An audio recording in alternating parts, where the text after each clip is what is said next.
My name is Rachel Ondang. I graduated from the full-time program of spring 2022. I think it was about 4 months after, and I got my first kind of dream role in animation that I wanted. I got a lead role, so it was my first role too. So. Oh my God! Okay, tell me about this role.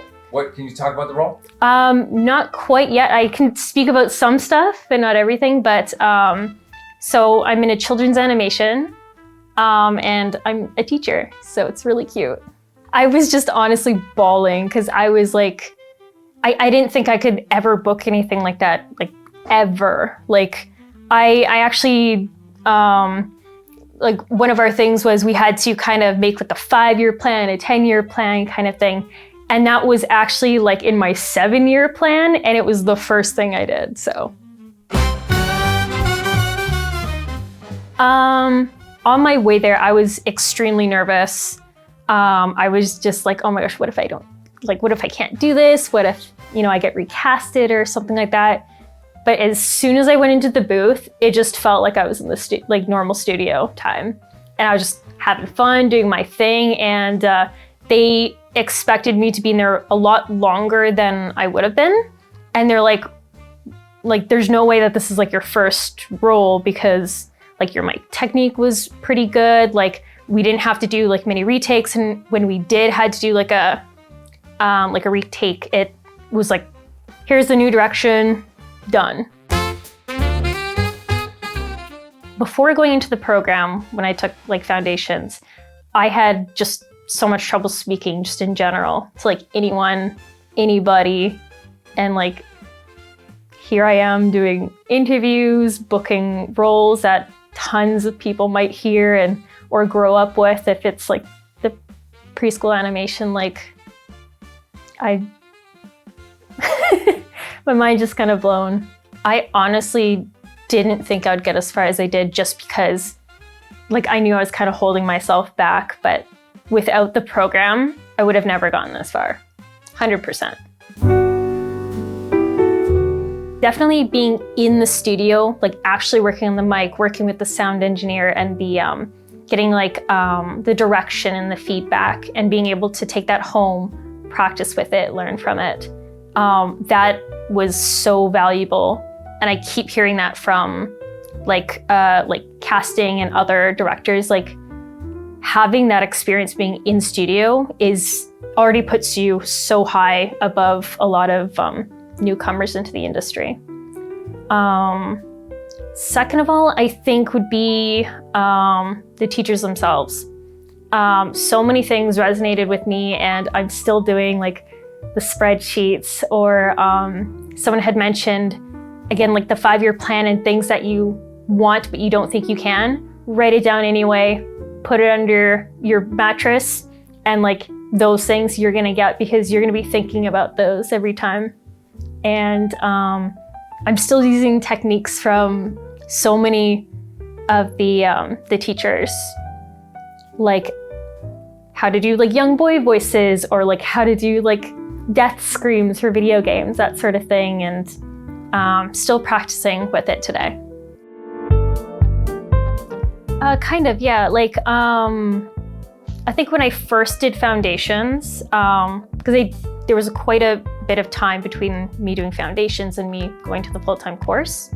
The foundations was a great way to figure out, do I want to do this? What kind of areas that I kind of want to get into? It was like the perfect kind of bite to kind of see if I wanted to try it out. And then when I was able to and I had time, like the full-time was right there for me, but there was part-time options. There's so many even more new options that I've heard of that are excellent. And I think when I did the full-time program, I didn't realize like how extensive, how in-depth it was, and it really got me interested in even more avenues that I didn't think I was going to be into. For example, like the accents. I knew I'm terrible with accents and that sort of thing. And now, like, I don't know what it was, but it clicked, and I'm booking roles for that too. The first role that I spoke about with like the lead animation role, that one actually uses the RP accent. and they said it was like the best one that they heard, and I was like, that was my worst subject. But I don't know what happened, but it clicked, and because I looked back on my notes and it helped tremendously. I learned how to make my own notes with it, and it just connected phonetically, and now I can do that, and now I have even more experience after going to the studios, doing sides with that character and learning even more, and it's helped so much. Absolutely. Like before, like at home, I would just have like a normal dynamic microphone. Now I have like the Sennheiser 416. My favorite mic. It is amazing, especially in my apartment. It is so good. That's what I record all my auditions on, and like it's broadcast quality. It's perfect. And now I even have friends that are doing like streaming and other things, and I've been helping them with like mic recommendations and that sort of thing, or sound stuff. And I didn't think I'd get into that either, but now I'm looking stuff up and learning even more. So I was lucky. I have graphic design kind of background. So I created my website, my business cards, and I had started my branding before I had ended the course. And with that, I started kind of like marketing myself and reaching out and networking like in the online space, but also in person. So I have kind of like my agency side where, you know, I'm meeting with people directly, going to like VO events, that sort of thing. And on the online side, like there's Twitter or X, now that it's called that. There are some like more indie side of things and the freelance kind of part. So like even if I've managed to find a few interesting like bigger ones that like I've taken with my agent, and that's all good. And there's a lot more online, especially with the indie animation space nowadays. I think it depends on what's happening. Usually like, again, if I'm more in my indie kind of day, usually like I'll wake up, kind of see what's out there, see how like other VOs are doing. Sometimes I'll get like messages of like just some questions of like, hey, do you have any mic recommendations? Or like, how would you kind of get started? And I mean, everyone's VO journey is kind of different. So it just depends what they kind of want to get into. And luckily, like that's why I like OTM, because you kind of get a chance to try everything, see what you can really get into, and you might find something you're not really sure you would have gotten into. For my normal agency kind of stuff, usually I like wake up in the morning, do my warm-ups, kind of try to relax my mind because sometimes I overthink it. Make sure I have something good to eat, go to the studio, meet with everyone, do my work, and that's honestly the funnest part, is just bouncing around in the booth, just playing around. And like I'll celebrate after something, because I mean, it's fun. Like I would rather do that for work than stay in an office all day.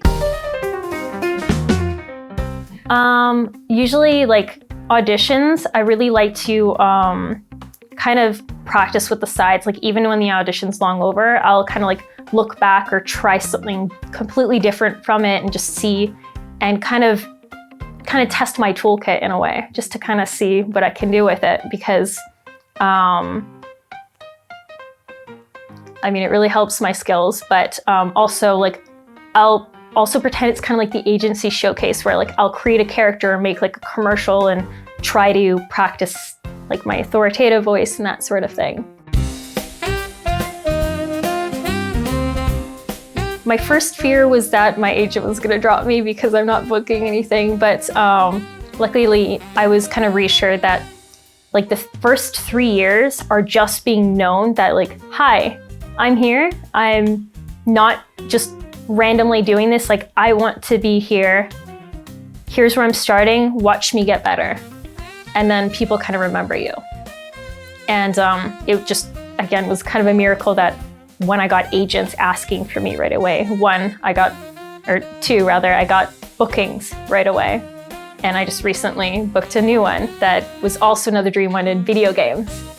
So I don't know much about that one at all, but I was literally jumping up and down. I was so happy about it. I think my secret to success, I guess, would be putting the effort in for where you want to go. Don't be afraid to learn new things, try new things. Don't be afraid to experiment and be playful. That was a big, big lesson for me to learn, was be playful. Dance like a crab if it helps, you know, scream, run in circles if it helps, but you can't just be like a robot and not do anything. Like, you have to feel the character, be the character, and connect not only with the character, but with the people watching you. I would say you're gonna learn a lot of new skills. You're gonna have so much fun. And depending on what you put into it is what you're gonna get out of it. So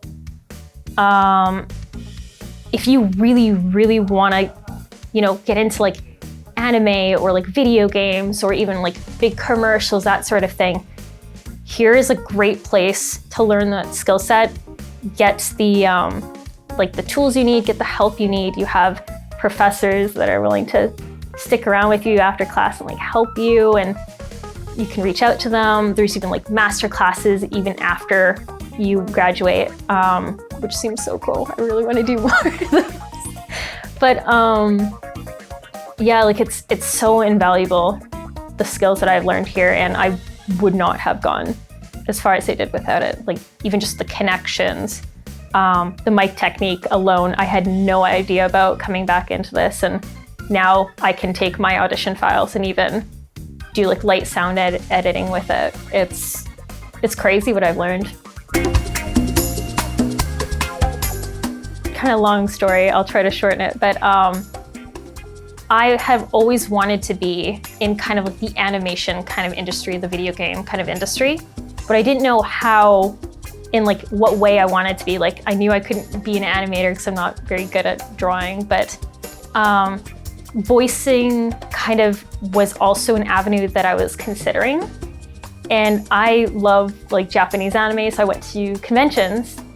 And a long time ago, before I even had full-time classes, I had walked past the panel, and I just stopped to listen, and it had stuck with me all the way until I decided to take the foundations course and take the plunge, when I had the courage to do so. And without that, and without my mentor for that foundations class, I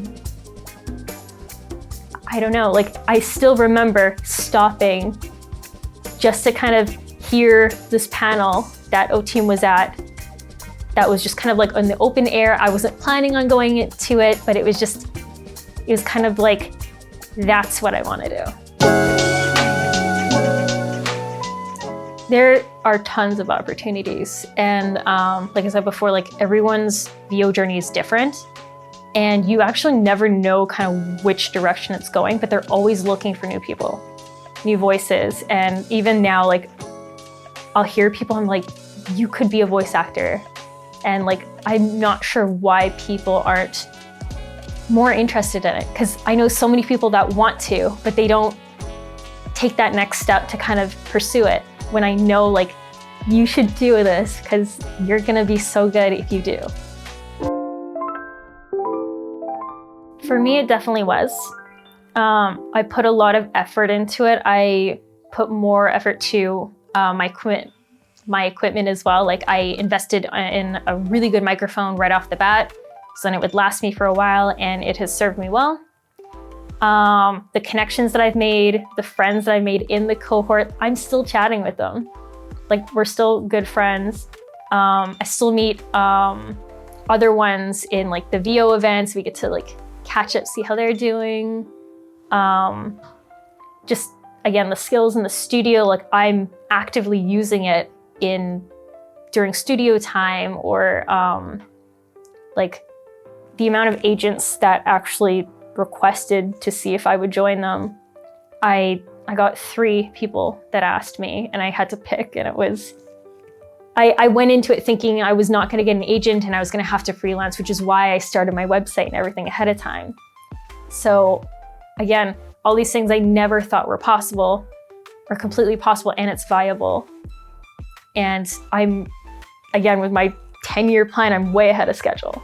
I got 2 dream bookings that were supposed to be in like year 7, year 1 and 2. What was it like to have the agents fighting over you, or just having those 3 people? You got 3 agents. They're like, I want Rachel. No, I want Rachel.